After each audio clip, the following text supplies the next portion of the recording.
제가 사역을 하면서 성도님들에게 가장 많이 묻는 두 가지 질문이 있습니다. 여러분은 왜 교회 다니시나요?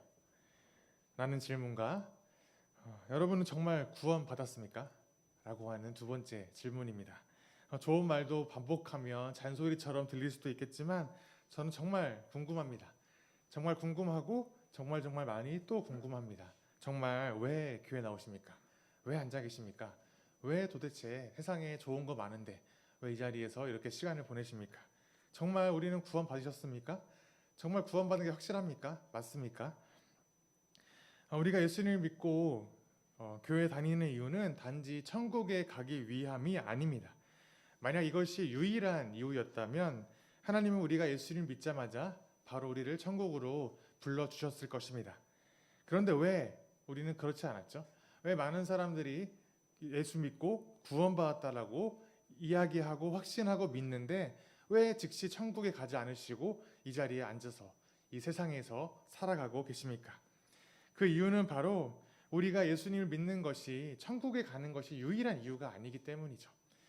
바로 이 땅에서 성도로 살아가며 복음을 증거하고 또한 하나님 나라를 살아내기 위해서 하나님의 사명을 감당하기 위해서 하나님은 우리를 이 자리에 살아내도록 우리를 이 자리 가운데 남겨두신 것이죠. 하나님 나라를 살아간다, 하나님 나라를 확장한다 라고 하는 말은 제가 나름대로 제 언어로 표현하기에는 하나님 말씀이 상식인 공동체를 만든다 라고 저는 표현해 보고 싶습니다. 하나님의 공의와 정의가 실제로 이 땅 가운데 이루어지는 것이죠. 말로만 하고 그냥 우리가 개념적으로만 알고 입으로만 습관처럼 고백하는 정도가 아니라 실제적으로 공의와 정의가 하나님 말씀의 공의와 정의가 실현되는 것, 그런 삶을 의미한다는 겁니다. 돈이 많다고 힘이 세다고 좋은 집과 좋은 차를 소유하고 있다고 멋대로 살아가도 괜찮은 사람들이 있는 것이 아니라 그런 삶을 살지 못했다고 배아파하고 부러워하고 시기하고 의기소침해하면서 어떻게 하든 인생 역전 한번 해보겠다는 것이 인생의 목표의 전부인 사람들이 가득한 삶이 아니라 하나님의 공의대로 가난하고 연약하고 그런 이들도 보호받을 수 있고 누구나 하나님의 자녀로서 인정받고 사랑받을 수 있으며 하나님을 경외하고 하나님 뜻대로 살아가는 것이 최고의 가치라고 여기는 사람들이 함께 살아가는 삶, 바로 이것이 하나님 나라이며 우리가 이 땅에서 살아가는 우리의 사명이라는 거죠. 그런데 성도 여러분, 정말 이런 이상적인 이야기가 가능하기는 할까요? 정말 이 땅에 예수 그리스도를 믿는 자들로 인하여서 이 세상이 하나님의 뜻대로 굴러가는 하나님의 사랑으로 모든 사람이 평화로운 그런 나라가 되었습니까? 복음으로 세상을 변화시켜 보겠다라고 하는 구호가 요즘 너무 무기력해 보이시지 않습니까? 밤만 되면 세상 곳곳에 퍼져 있는 빨간 교회 십자가가 정말 가득한 이 한국에, 온 세상에 정말 우리가 꿈꾸는 대로 우리가 소망하는 대로 세상이 그렇게 변화되고 있다라고 자신하실 수 있습니까? 대한민국의 기독교 인구가 한때 25%가 되었다라고 교회에서 얼마나 자랑했습니까? 얼마나 뿌듯해하면서 대한민국 인구 4분의 1이 예수를 믿는데 라고 그렇게 이야기했던 때가 제가 한 학생 때 한 10년 남짓 되었는데 과연 정말 그렇게 기독교 인구가 그렇게나 많은 대한민국이 그렇게 살아내고 있습니까? 지금 당장 예배드리고 있는 우리 이 공동체, 내가 아마 한국교회의 표본이라고 할 수 있겠죠. 과연 그렇다면 나는 교회 다니는 이유가 무엇인가? 나는 어떻게 살아내고 있습니까? 정말 구원받은 백성이라고 자신 있게 외치면서 여러분 살아가고 계십니까? 사실 지금을 살아가는 소위 크리스찬들, 소위 성도들이라고 말하는 사람들에게는 어쩌면 뜬구름 잡는 이야기라고 생각하실 수도 있겠습니다. 그냥 천국에 가보겠다고 교회 왔는데 무슨 그런 이야기를 하느냐. 나 천국 가려고 교회 왔지. 내가 일하려고 교회 왔나? 내가 헌신하고 수고하고 노력하고 희생하고 뭐 순교당하려고 교회 왔나? 더 천국 가려고 교회 왔는데요? 라고 생각하는 사람들이 가득한 이 한국교회 속에서 하나님 나라, 정의와 공의, 뭐 확장, 복음, 전도 이런 말들이 과연 먹히기나 할까요? 대충 그냥 저냥 세상 사람들이 사는 것에 뒤처지지 않을 정도로 살아가고 돈 좀 벌고 예수 잘 믿고 교회에서 하라는 거 잘 따라 하다가 천국 가면 그만인 사람들에게 과연 이 이야기가 귀에 들어오시겠습니까? 요즘 누가 교회 다닌다고 착하게 삽니까? 내가 정직하게 안 살면 뭐 큰일 납니까? 다들 그렇게 사는데요. 다들 그렇지 않나요? 그러니까 신앙을 가지고 살아간다고 특별히 손해본다는 거? 에휴, 그거 옛날 이야기죠. 요즘에 누가 그렇게 삽니까? 굳이 교회 다닌다고 꼭 희생해야 됩니까? 고생해야 됩니까? 요즘 세상에 누가 그렇게 삽니까? 요즘 교회 다닌다고 누가 이렇게 삽니까? 이런 생각들을 하는 많은 성도들이 있는 이 한국교회 현실 앞에서 정말 말씀이 우리 귀에 들려오기나 할까요? 제가 거룩한 주일 아침부터 이렇게 너무 무거운 말씀으로 설교를 시작하는 것은 아닌가라고 하는 생각에 좀 죄송할 따름입니다. 그런데 오늘 함께 살펴볼 다니엘서의 상황은 지금의 우리의 상황보다 더 절망스러운 상황이었을 것입니다.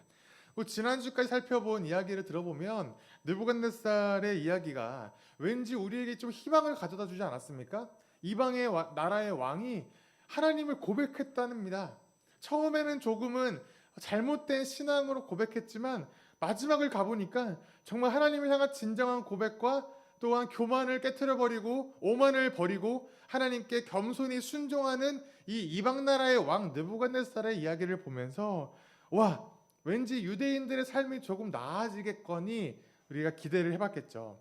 유대인들도 그랬습니다. 소문을 듣지 않았겠습니까? 와, 느부갓네살이 하나님을 고백했대. 믿음을 고백했대. 와, 우리 이제 조금 살만해지지 않을까? 우리 지금 조금씩 이 나라가 바빌론이 정말 하나님께서 역사하셔서 하나님이 전면으로 등장하셔서 하나님이 왕이 되시고 통치하시고 막 기적을 보여주시고 하나님의 역사가 마구마구 드러날 것 같아. 드디어 됐나 보다 라고 그들이 생각했을 것입니다. 그런데 세상이 변했을까요? 아니었습니다. 하나님을 믿는 사람들로 하여금 영향력을 끼치고 한 나라가 변화되어 그때를 기대했는데 전혀 아무것도 아니었습니다. 새로운 왕 벨사살이 등장하자 오히려 더 최악의 상황으로 달려가기 시작합니다. 오늘 본문은 이 바빌론의 새로운 왕 벨사살과 이 바빌론을 무너뜨리고 새로운 제국이 되었던 이 페르시아의 왕 다리우스가 등장합니다. 과연 유대인들이 포로로 끌려온 이 나라에서 이 정치적인 격변 속에서 과연 하나님은 우리에게 어떤 분으로 계시하고 계시는지 말씀을 통하여 살펴보려고 합니다. 다니엘 5장을 보니까 이 벨사살이라는 새로운 왕이 등장합니다. 지금 유다 백성이 포로로 끌려온 바빌론의 이 새로운 왕이 되었던 벨사살이 누구냐면 이 느부갓네살과는 비교도 안 될 정도로 악한 왕이었습니다. 벨사살은 이 아버지 왕과 섭정하면서 지금 바빌론을 다스리고 있는 왕인데 이 벨사살의 아버지는 지금 페르시아와의 전쟁, 고레스와의 전쟁 중에 있습니다.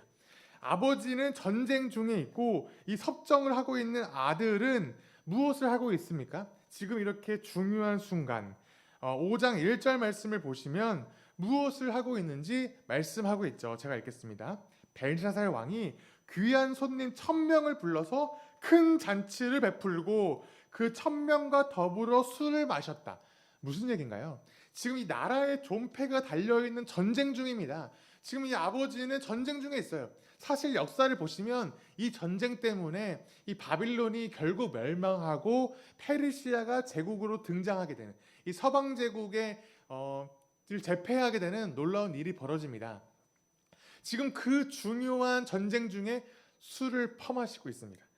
그뿐 아니라 정치적으로 문제가 있는 게 아니라 2절을 보시니까 이런 이야기를 하고 있죠. 벨사살 왕은 술을 마시면서 명령을 내려서 그의 아버지 느부갓네살 왕이 예루살렘 성전에서 가져온 금 그릇과 은 그릇을 가져오게 하였다.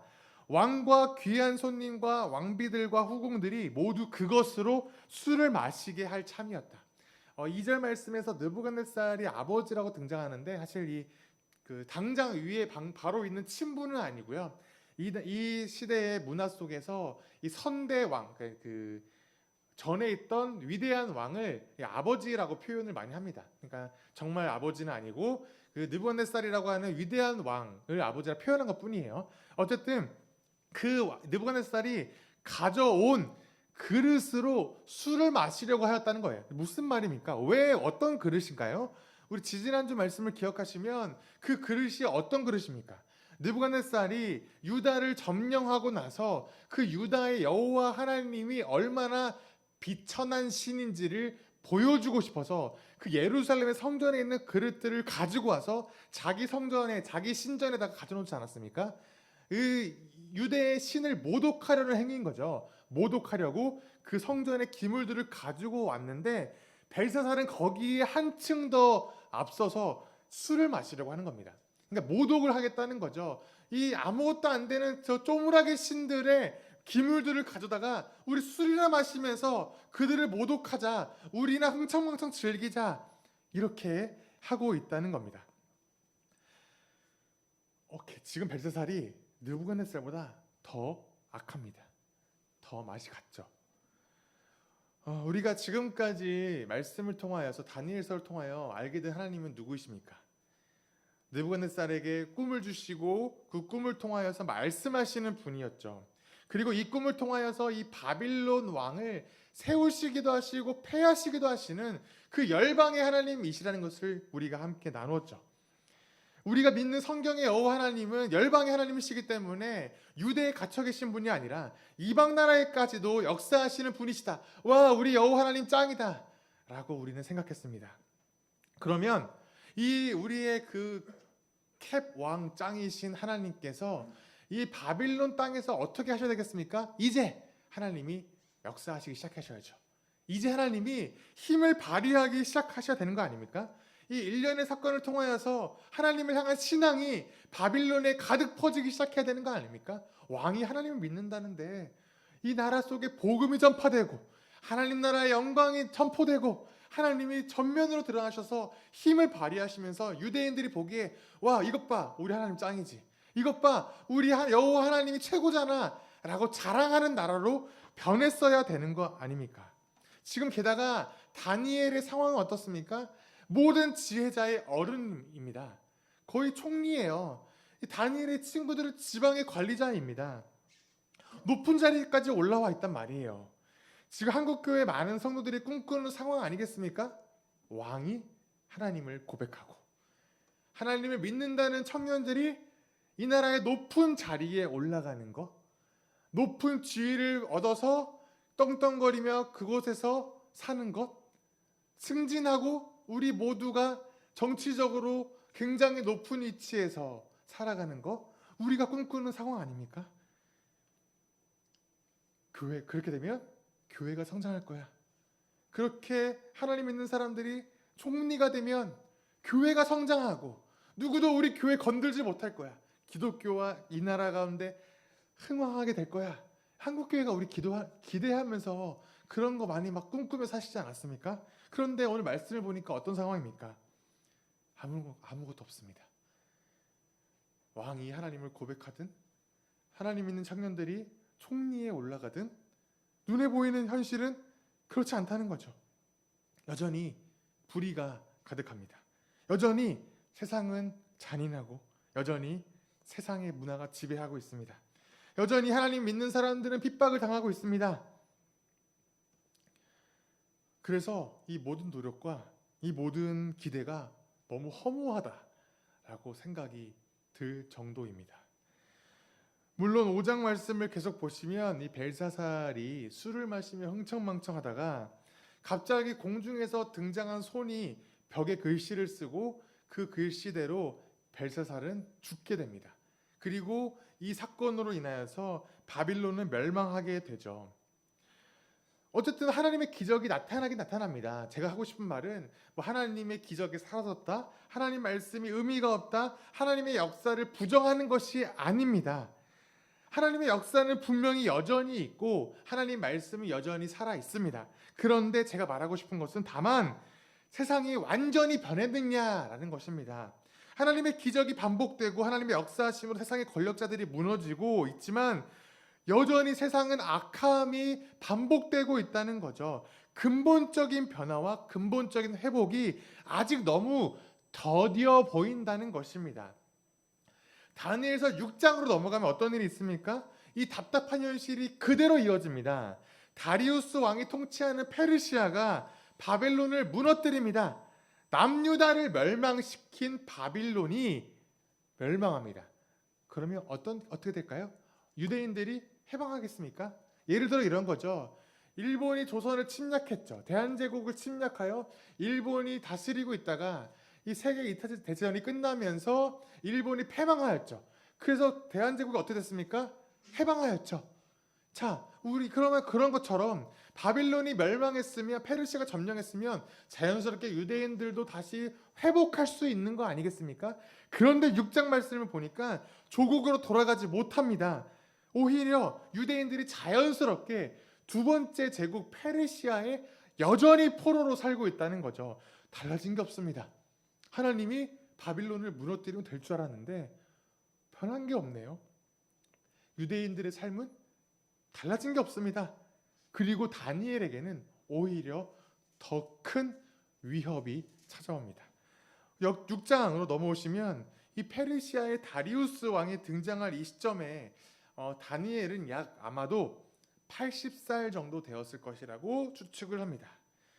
그러니까 앞으로 이제 일어나게 될 일들은 다니엘이 한창 열정이 불타오르던 청년의 때에 일어난 일이 아니라 80세 할아버지가 되었을 때, 물론 지금은 80세면 정정하시지만 이 당시에 평균 수명을 생각하면 거의 돌아가시기 직전의 할아버지죠. 그때 일어난 일이라는 거죠. 우리가 다니엘서를 읽을 때마다 가끔 이제 착각하는 게 중에 하나가 이 다니엘서 초반의 이야기만 기억하시다 보니까 이 다니엘이 만년 청년인 줄 아시는 거예요.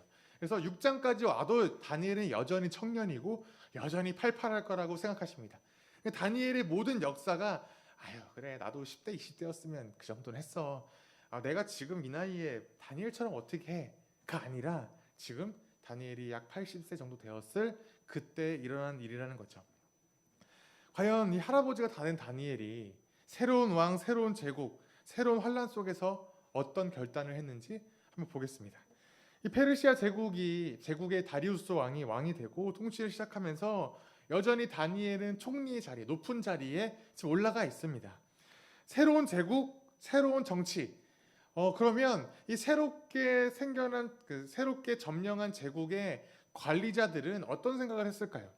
아마 이 과거에 있던 제국의 총리였던 다니엘, 높은 자리에 있던 다니엘을 패하고 새로운 사람이 새로운 통치를 시작해야 되겠구나라고 생각해야 되지 않겠습니까? 그런데 다니엘은 여전히 페르시아 제국의 높은 통치자의 위치에 올라가 있는 겁니다. 이 포로로 끌려온 유대, 저 코딱지만한 나라 유대 지방의 사람이 여전히 통치자를 하고 있으니 얼마나 안 이끄웠겠습니까? 그래서 이 사람들이 하나의 꾀를 내기 시작합니다. 어떻게 다니엘을 죽일 것인가? 어떻게 그 자리에서 끌어내릴 것인가 고민을 해봅니다. 유일한 방법을 생각해냅니다. 바로 앞으로 30일 동안 이 왕 다리우스 외에 다른 어느 사람이나 신에게도 기도하는 자는 사자굴에 던져 넣어 죽일 것이라고 하는 법을 만들기로 한 것이죠. 왜냐하면 다니엘을 죽이려고 봤는데 다니엘을 고발할 거리가 하나도 없는 거죠. 너무 선하게, 너무 위대하게 통치를 하고 있는 다니엘을 보면서 뭐 콧돌이 잡을 것이 하나도 없는 겁니다. 그러니까 그의 신앙 하나를 잡아서 그것으로밖에 그를 무너뜨릴 수 있는 방법이 없는 거죠. 그러니까 다리우스 왕 외에 누구에게나 기도하며 죽이겠다는 법을 만들기로 결정을 한 거죠. 다리우스 왕에게 가서 이야기합니다. 이러이러 법을 만듭시다. 우리 왕이신 다리우스 외에 다른 누구에게 절하거나 기도하면 죽이겠다는 법을 만드시면 어떻겠습니까? 다리우스 입장 좋죠. 뭐 나쁠 게 뭐 있습니까? 오히려 기분이 좋았을 겁니다. 그래, 그렇게 하자라고 도장을 찍습니다. 자, 다니엘은 죽을 위기에 처하게 된 거죠. 그런데 놀랍게도 다니엘은 그 법령을 알고도 하루에 3번씩 하나님께 기도하는 일을 멈추지 않습니다. 우리는 지금까지 이러한 다니엘의 이야기를 들을 때 어떠한 교훈을 얻으셨습니까? 아마 첫 번째, 다니엘이 죽을 줄 알면서도 기도의 능력을 믿었다. 그러니까 기도하면 하나님이 죽게 하지 않으실 것이라고 믿고 하나님께 기도했다라고 하는 교훈을 아마 얻으셨을 것이고, 또 하나는 다니엘처럼 꾸준히 성실하게 계속 기도하는 습관을 포기하지 않으면 하나님께서 놀라운 일을 행하신다라고 우리가 아마 보통 이 다니엘의 행동을 통하여 교훈을 얻으셨을 것입니다. 그런데 정말 그럴까요? 다니엘의 이 기도, 하루에 3번씩 하는 이 기도가 정말 죽음을 두려워하지 않는 결단이라면, 그리고 성실한 신앙의 표본이라면 다니엘은 오히려 하루에 3번씩 기도하는 게 아니라 다른 행동을 했었어야 됐습니다. 차라리 다니엘이 죽기를 각오한 신앙의 기도였다면 그보다는 다리우스 왕에게 가서 이야기를 했어야죠. 쳐들어가서 지금 이 법령이 무슨 일입니까? 내가 믿는 하나님, 여호와 하나님이 계시는데 이런 게 말이 됩니까? 라고 이야기하는 게 더 멋진 신앙 아닙니까? 에스더가 했던 것처럼 죽음은 죽으리이다 라고 하면서 왕에게 가서 담대하게 이야기하는 것이 더 멋있는 신앙의 모습 아니냐는 거죠. 여전히 하나님을 섬기는 것이 위대한 일인 것을 밝히고, 지금 이 그 법령은 나를 죽이기 위한 모함입니다, 이것은 옳지 않습니다라고 이야기하고, 혹시나 죽더라도 이렇게 담대하게 그 신앙을 선포하는 것이 오히려 다니엘에게 더 멋있는, 더 옳은 신앙의 모습 아니냐는 겁니다. 차라리 사자굴에 끌려가기보다, 조용히 기도하다가 끌려가기보다는 차라리 들어가서 이야기하고 복음을 선포하고 왕에게 이야기해서 사자굴에 죽더라도 소심하게 기도하다가 끌려가는 것보다는 가서 이야기하고 죽는 게 더 멋있는 신앙의 모습 아니냐는 겁니다. 또 하나, 다니엘이 그저 성실하게 빼먹지 않고 그냥 기도하는 행위가 최고의 신앙의 모습이 맞습니까? 단순하게 꾸준히만 열심히 하면 됩니까? 그저 예배 안 빠지고 기도 생활 빼먹지 않고 성경 매일매일 빼먹지 않고 읽었다는 이유 하나만으로 우리가 최고의 신앙생활을 하고 있는 것입니까? 다니엘이 지금 그 모습을 우리에게 가르쳐주고 싶어서 하나님께서 이 말씀을 증거하고 계신 겁니까? 뭐 어떠한 상황이 오더라도 고집을 부리면서 타협하지 않고 시간을 지킨다? 때로는 고집이 될 수도 있습니다. 예를 들어서 만약 어떤 부모님이 밤 9시마다 가정예배를 드리겠다고 결정했다고 칩시다. 그런데 갑자기 갓난아기가 고열이 나고 자지러지게 울기 시작하는 겁니다. 그런데 9시에 우리는 예배 드리기로 했으니까 계속 예배를 드리고 꾸준히 성실하게 습관적으로 열심히 예배하는 것이 최고의 모습이니, 아기가 울든 말든 예배의 시간을 지키는 것이 정말 바른 신앙이라고 생각하십니까? 이것이 경건하다라고 우리가 말하실 수 있냐는 거죠. 당연히 아닙니다. 게다가 다니엘이 지금 이 하루에 3번씩 기도하는 게 하나님께서 명령하셔서 하는 행동이 아닙니다. 율법에 보면요, 하루에 3번씩 시간을 지켜 기도하라 라고 한 적이 없습니다. 그러니까 다니엘이 지금 이 법령의 이 도장이 내려왔을 때 다니엘이 기도를 하지 않았다고 해도 뭐 법에 어긋나는 것도 아니고 하나님의 명령에 어긋나는 것도 아닙니다. 다니엘은 그저 자기가 하던 대로 할 뿐이죠. 그렇다고 만약에 예를 들어서 다니엘이 30일 동안 기도하는 일을 그쳤다고 합시다. 하지 않았다고 합시다. 하나님이 다니엘을 죽이셨을까요? 벌을 내리셨겠습니까? 율법도 아니에요. 명령하신 것도 아닙니다. 다니엘은 혼자 그저 자기가 하던 대로 한 것뿐입니다. 혹시나 만약에 기도하는 습관이 정말 그렇게 중요했다면 숨어서 기도하면 되는 거 아닙니까? 굳이 왜 드러나고 기도합니까? 그러니까 제가 하고 싶은 말은 무엇이냐면, 그저 우리가 쉽게 다니엘 말씀을 보면서 성실히 하는 게 중요해, 습관을 지키는 게 중요해, 시간을 포기하지 않고 그저 열심히 하는 게 최고야 라고 생각하는 게 아니라는 것을 말씀드리고 싶은 겁니다. 오늘의 말씀의 핵심은 그저 습관적으로 포기하지 않고 성실히 계속 기도했다는 것에 핵심이 있지 않다는 거죠. 지금 다니엘 앞에 놓여진 문제는 무엇이냐면 기도를 얼마나 꾸준히 하느냐가 문제가 아니라 고백의 문제입니다. 고백. 다니엘의 기도는 어떤 기도였냐면 열심히 그저 성실히 하면 되지가 아니라 나는 누구를 섬기고 있느냐를 고백하기 위한 행위였다는 거죠.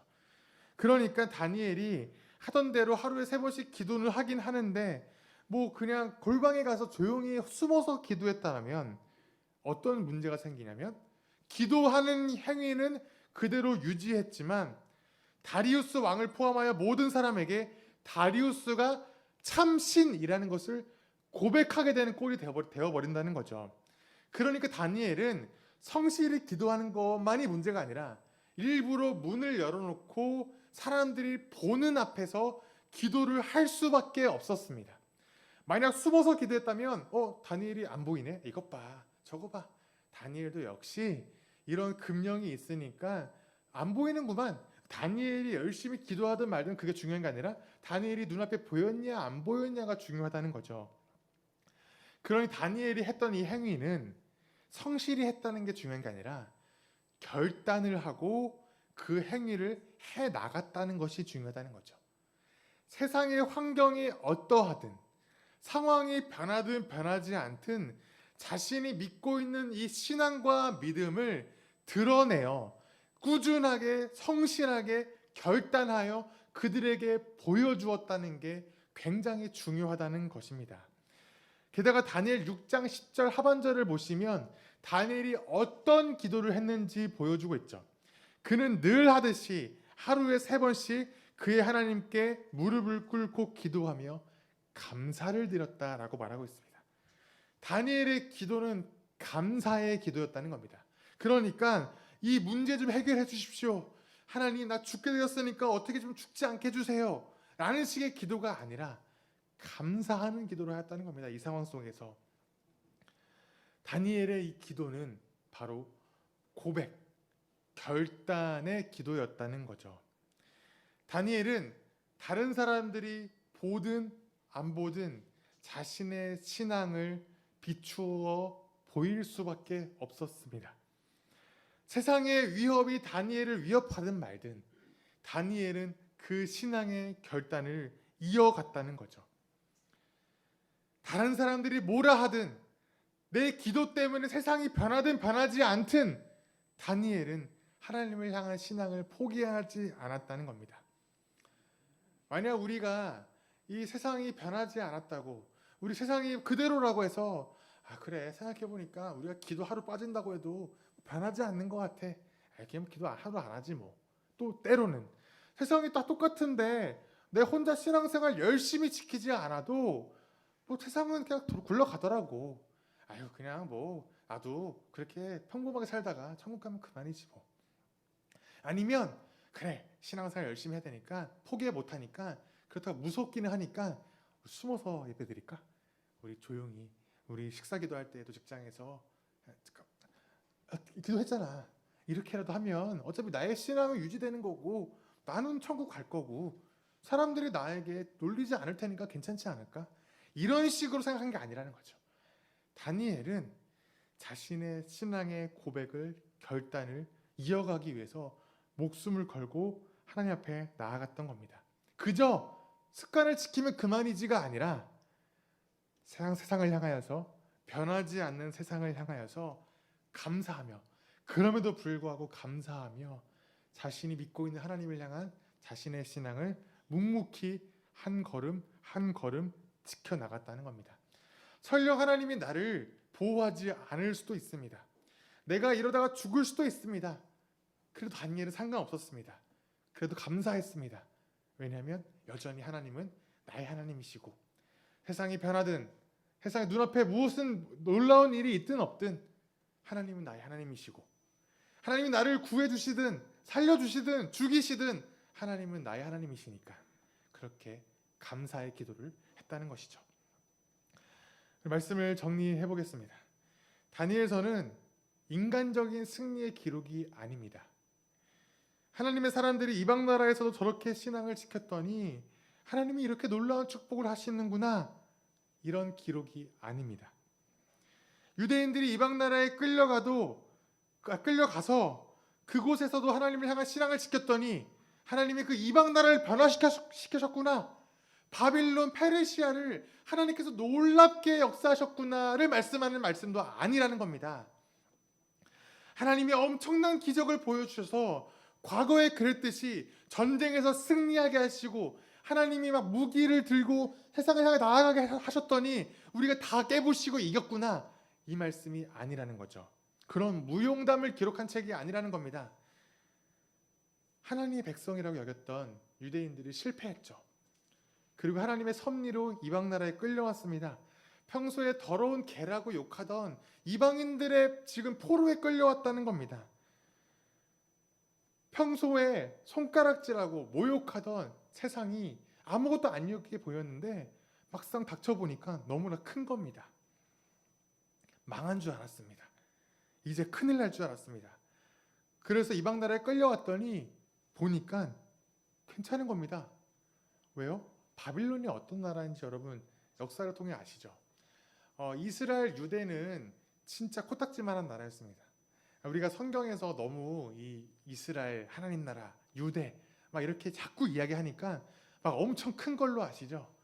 제가 요즘 그 기회가 되어서 세미나를 좀 듣고 있는데, 춘천에서 진행되는 세미나를 듣고 있는데 거기 갔더니 이 지도를 보여주면 설명을 해주는 겁니다. 이 유대 땅이 얼마나 컸냐면, 그러니까 유대 땅뿐만 아니라 이 통일, 이미 갈라지지 않았던 북이스라엘과 남유다가 함께 있었던 다윗의 그 영화의 그 이스라엘 나라가 얼마나 컸는지 아십니까? 경상도만 했습니다. 우리나라로 생각하면 전라도 정도였다고 합니다. 그 정도의 면적밖에 안 되는 진짜 코딱지만한 나라였습니다. 우리는 이 하나님의 나라의 관점으로, 하나님의 언약과 하나님의 말씀의 관점으로 이 나라를 지켜보다 보니까 우리가 영적인 눈으로 보는 게 아니라 자꾸 크기, 영화, 막 재산, 자꾸 이런 것만 보고 이스라엘을 평가하려고 하니까 엄청 크게 느끼셨죠? 되게 조그맣니다. 그 나라 옆에 있는 그 나라 바빌론은 얼마나 큰 줄 아십니까? 여러분, 서방 세계를 제패했던 제국입니다. 그 나라 근동 지방을 제패했던 나라예요. 페르시아, 바빌로니아, 많이 듣지 않았습니까? 정말 이 코딱지만하고 아무것도 없던 이 유대 땅에서 바빌론으로 포로를 끌려갔더니 어떤 일이 벌어졌냐면 휘황찬란한 겁니다. 어마어마한 거죠. 정말 금은 보화가 가득하고 엄청난 제도와 질서, 엄청난 권력들이 가득한 제국이었다는 거죠. 막상 가봤더니 괜찮은 겁니다. 살만한 거예요. 뭐 바빌론이나 그 나라들이 유대인들을 하대할 줄 알았더니 그렇게 하대하지도 않고 직장도 갖게 만들어주고 땅도 주면서 너네 여기 살아라, 인정도 해주는 거예요. 아, 우리 망한 줄 알았더니 안 망했네. 바빌론 큰일 날 줄 알았더니 뭐 마귀와 막 뿔이 있는 그 짐승들의 나라일 줄 알았더니 오히려 잘 사네. 그곳에 적응하기 시작했다는 거죠. 그들이 하라는 대로 대충 살다 보니까 오히려 유대 땅에서 먹고 사는 거 걱정하는 것보다 이 나라에서 먹고 사는 게 더 편한 겁니다. 뭐 예를 들어서 30일 동안 기도하지 말라. 30일 동안 기도 안 하고 가만히 있으면 살기 좋은 거죠. 누가 우리한테 뭐 협박을 합니까? 박해를 합니까? 다른 신에게 절하지 말라. 절 안 했더니 괜찮은 겁니다. 살만한 곳, 점점 이 세상 속에서 젖어들기 시작했던 겁니다. 차라리 그 사람들이 유대인들에게 막 핍박하고 막 칼을 대면서 너 하나님 믿을래? 우리 신 마르둥 믿을래? 막 이렇게 협박했으면 유대인들이 끓어오르는 열정으로 여호와 하나님을 향한 신앙으로 우리가 포기하지 말고 믿음을 지키자라고 했을지도 모릅니다. 그런데 아무도 협박도 안 해요. 죽이지도 않아요. 물론 그 와중에 몇몇의 청년들은 신앙을 지켰죠. 거룩하게 사는 사람들이 있긴 했습니다. 왕의 음식을 거부하는 사람들이 있었고요. 포도주를 마시지 않는 사람들이 있었고요. 채소와 물만으로 살겠다고 결단한 사람이 있었습니다. 왕에게 어떠한 존재라도 절하지 말라라고 했을 때 그래도 불구하고 여호와 하나님께 기도하며 예배했던 청년들이 있었습니다. 물론 그들은 기적을 경험했고, 물론 그 청년들은 하나님의 소소한 기적들 속에서 그들의 생명을 유지하며 신앙을 지키는 사람도 있었죠. 그런데 그 소소한 청년들 때문에 세상이 변했습니까? 그들의 결단과 헌신으로 당장 엄청난 일들이 일어났습니까? 그냥 다음 왕이 바뀌면 원상복귀 될 뿐입니다. 느부갓네살 벨사살이 되니까 여전합니다. 다리우스 여전합니다. 몇몇의 뜨거운 신앙을 지키고 있는 청년들이 헌신하고 열심히 열정을 다했지만 이 제국은 변하지 않는 거죠. 이러한 말씀을 읽는 이 우리들의 상황을 보면 말씀이나 우리 상황이나 별반 다를 것 없어 보이지 않습니까? 이 땅에 수많은 교회들이 있습니다. 정말 셀 수도 없는 많은 교회들이 있습니다. 그런데 이 땅의 현실은 어떠합니까? 정말 하나님의 거룩이 세상을 뒤덮고 있습니까? 복음의 능력이 드러납니까? 하나님의 사랑이 이 세상 가운데 전파되고 있습니까? 말씀대로 살아보려고 하는 피나는 노력을 하고 있는 우리 성도들이 눈물과 헌신으로 살아갈 때 그 눈물과 헌신들이 빛을 발하고 있습니까? 정말 하나님 나라가 이 땅에 이미 임했다고 말한다면 그 능력이 우리 눈에 보이십니까? 우리도 그냥 거룩이고 뭐고 그냥 대충 사는 게 낫다라고 생각이 드시지 않습니까? 여러분들도 열심히 헌신하고 그렇게 기도하셨는데 세상이 변했습니까? 이제 우리도 그래, 어렸을 때는 열심히 살아봤고 열심히 신앙생활 해봤고 헌신 다 해봤고 전도 해봤고 다 해봤고 그런데 특별히 변한 건 없더라. 그냥 이렇게 살다가 천국이나 가자. 아휴, 내가 뭐 노력하고 헌신하고 수고하고 손해보고 이제는 그럴 나이 지났잖아 라고 생각이 드시지 않으십니까? 그러나 성도 여러분, 우리에게 소망이 있습니다. 다니엘서의 말씀에서 이 유대인들은 당장의 변화를 경험하지 못했지만 결국 하나님께서 예정하신 바로 그때 그들은 회복을 맞이했기 때문입니다. 하나님께서 약속하신 70년이 지난 후 누구도 기대하지 않았고 예상하지도 못했던 어느 날 하나님께서 하나님의 일을 시작하셨습니다. 그리고 눈에 보이는 격동적인 변화들이 막 생기지 않았는데 하나님의 말씀을 지키며 묵묵하게 그저 삶을 살아내며 헌신하며 기도하며 묵묵하게 말씀 가운데 살아갔던 이들에게 하나님은 그들을 잊지 않으셨음을 보여주셨습니다. 다니엘서 6장 28절 말씀 우리 함께 읽도록 하겠습니다. 다니엘 6장 28절입니다. 1258페이지고요. 6장 28절 시작. 바로 이 사람 다니엘은 다리우스 왕이 다스리는 동안과 페르시아의 고레스 왕이 다스리는 동안 잘 살았다. 무슨 말인가요? 우리 기억하시지 않습니까? 다니엘서 1장에서 다니엘의 이야기를 할 때 다니엘이 고레스 원년까지 그것 가운데 살았다는 그 말씀 기억하십니까? 이 다니엘서는요 1장부터 12장까지 있는데 6장까지는 이 다니엘의 그 역사의 이야기입니다. 7장부터 12장까지는 환상의 이야기예요. 그러니까 이 다니엘 개인의 삶을 기록한 역사의 말씀은 1장부터 6장까지입니다. 그런데 지금 이 6장 역사를 기록한 말씀 마지막 절에 무엇이라 얘기하죠? 고레스 왕 때까지 다니엘이 잘 살았다는 거죠.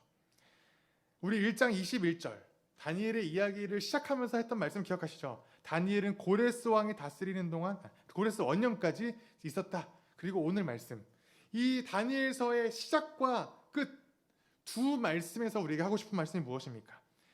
다니엘이 살아갈 때 다니엘의 인생 속에서 엄청난 사건과 격동적인 일들이 벌어져서 막 다니엘이 기도만 하면 막 역사가 일어나고 다니엘이 막 헌신만 하면 세상이 뒤바뀌는 일은 있지 않았지만 하지만 다니엘의 그 묵묵한 신앙, 묵묵히 믿음을 지켜가며 살아갔던 다니엘의 그 평범한 인생 속에서 어느 날 하나님이 하나님의 일을 하셨다는 거죠. 그렇게 소망하던 그 땅을, 그 나라를, 그 시간을 다니엘이 경험하게 되었고, 다니엘의 그 평범했던 인생 속에 어느 날 하나님이 훅 들어오셔서 하나님이 하나님의 일을 시작하셨다는 겁니다. 그리고 하나님께서는 우리에게도 동일하게 역사하실 것입니다. 우리는 그때가 언제인지는 모르겠지만 예수님께서 반드시 다시 오실 것이며 우리에게 진정한 회복, 이 땅의 진정한 회복을 허락하실 것입니다. 우리가 거룩을 지키며 하나님 나라를 살아내기 위해서 애쓰는 이 노력들이 무의미하다라고 느껴지실지 모르겠지만 절대 그렇지 않다는 거죠. 우리가 포기하지 않고 끝까지 말씀대로 살아가며 이 세상 속에서 구별되어 살아보려고 치열하게 살아가는 그 삶이 의미가 있다는 겁니다. 다른 사람은 포기하고 신앙을 저버린다 할지라도 이 자리를 포기하지 않고 묵묵하게 견디며 어떤 결과가 있든 눈앞에 어떠한 일이 있든 오직 우리의 왕은 여호와 하나님밖에 없습니다라고 고백하는 우리의 믿음을 보시고 그 삶 자체가 가치 있다라고 말씀하신다는 거죠. 우리의 삶의 사명은 우리의 삶과 믿음을 지켜내가는 것입니다. 마이클 호튼이라는 신학교 교수님께서 이런 말을 하셨습니다. 세상을 변화시키는 영향력은 우리가 끼치는 것이 아니라 다른 사람이 알아차리는 것이다. 사랑하는 성도 여러분, 우리가 우리의 믿음을 지킬 때 우리 눈앞에 보이는 엄청난 일들이 없을 수도 있습니다. 때로는 소소한 기적들이나 하나님의 역사하심이나 하나님의 일하심을 발견하겠죠. 하지만 우리가 아무리 열심히 노력해도 세상은 변하지 않는 것처럼 보이고 내 친구들은 하나님을 믿지 않는 것처럼 보이고 이 땅에 정의와 공의가 없는 것처럼 보이실 수도 있습니다. 우리가 아무리 헌신하고 노력해도 한국교회가 회복되지 않는 것처럼 보이고 여전히 타락한 목사들은 그렇게 살고 있고 여전히 타락한 성도들은 여전히 그렇게 살고 있고 나 혼자 노력해도 되나? 나 혼자 헌신해봐야 의미가 있나? 라고 생각하실지도 모릅니다. 그러나 사랑하는 성도 여러분, 살아냅시다. 견뎌냅시다. 단순히 꾸준히 교회에 열심히 나오면 그만이고 천국 가면 그만이 신앙이 아니라 단순히 그냥 열심히 신앙생활하면 천국 가 이게 아니라 정말 다른 사람은 포기하고 떠난다 할지라도 이 자리에서 성실하게 말씀대로 신실하게 살아보자는 거죠. 하나님의 공의와 정의를 실현시키기 위해 헌신하자는 겁니다. 손해보더라도 우리가 해야 할 일을 해보자는 거죠. 우리가 말씀을 지키며 기도하는 생활 가운데 하나님께서 우리에게 지키라고 하는 거룩을 우리가 스스로 지켜나가자는 거죠. 아무것도 보이지 않아도 하나님과 동행하는 것이 우리의 최고의 가치인 것을 여기며 치열하게 묵묵히 살아내시는 여러분의 오늘 하루를 응원하고 축복합니다.